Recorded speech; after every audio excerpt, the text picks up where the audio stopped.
भारत की आबादी के बारे में एक अध्ययन दल की जांच रिपोर्ट बहुत चौंकाने वाली है। उस रिपोर्ट में कहा गया है कि भारत में मुसलमानों की आबादी 43.15% बढ़ी है। इस प्रतिशत के अंदर बांग्लादेश और रोहिंग्या घुसपैठिए शामिल नहीं है। इसमें मुस्लिम समाज का वह वर्ग भी शामिल नहीं है जो अपने आप को जनगणना जैसी गतिविधियों से दूर रखता है। इन सबको अगर मिला दिया जाए तो यह वृद्धि पूरे देश के लिए चिंताजनक है, और यह और भी ज्यादा चिंता बढ़ा देती है जब हम यह देखते हैं कि हिंदुओं की आबादी घट रही है। हिंदुओं की आबादी 8% बढ़ी और मुस्लिम समाज की आबादी 44% से ज्यादा बढ़ी। दोनों में यदि तुलना करते हैं तो परिस्थिति की गंभीरता ध्यान में आती है। मुस्लिम समाज की बढ़ती हुई संख्या उनमें आक्रामकता निर्माण कर रही है। इसलिए कभी कहते हैं कि हम 70% को गंगा में बहा देंगे, कभी कहते हैं कि हम राम मंदिर को हटाकर वहां बाबरी मस्जिद फिर बना देंगे, जब हमारी सरकार आएगी तब देख लेंगे। कभी हिंदुओं को सरेआम सर काटने की धमकी दी जाती है।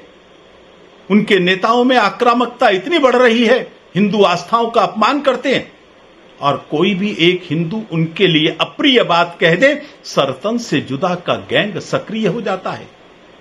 आबादी बढ़ रही है और तुर्रा ये कि वो पिछड़े हैं। अरे 1200 सालों से देश पर राज कर रहे हैं। पहले आक्रामक के रूप में किया, फिर अंग्रेजों के साथ मिलकर किया, फिर कांग्रेस के साथ मिलकर तुम्हारी ही तो चली है। अर्थनीति, विदेश नीति, राजनीति, सब पर तुम हावी थे, और पिछड़े होने के कारण से आरक्षण भी चाहिए। यह पिछड़ापन यदि कहीं है तो उसके कारण केवल तुम हो, तुम्हारी बढ़ती आबादी है। आज देश के लिए यह स्थिति विस्फोटक हो गई है। जनसंख्या विस्फोट खतरनाक स्थिति पर आ गया है। विश्व हिंदू परिषद की मांग है, समान जनसंख्या नीति बननी चाहिए, चाहे हिंदू हो या मुसलमान, सबके लिए एक जैसी नीति। नंबर 2, 15% से ज्यादा आबादी वाले कौन से मापदंड के आधार पर अल्पसंख्यक हैं? इनसे अल्पसंख्यक दर्जा छीन लेना चाहिए। नंबर 3, बार बार धर्म के आधार पर आरक्षण की बात की जाती है। असंवैधानिक मांग है।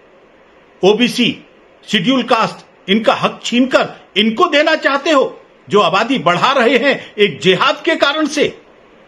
इस मांग को करने वाले, इस घोषणा को करने वाले संविधान के विरोध में काम कर रहे हैं। चुनाव आयोग को इस मांग करने वालों को या ये घोषणा करने वालों को संज्ञान में लेकर इन पर कार्यवाही करनी चाहिए।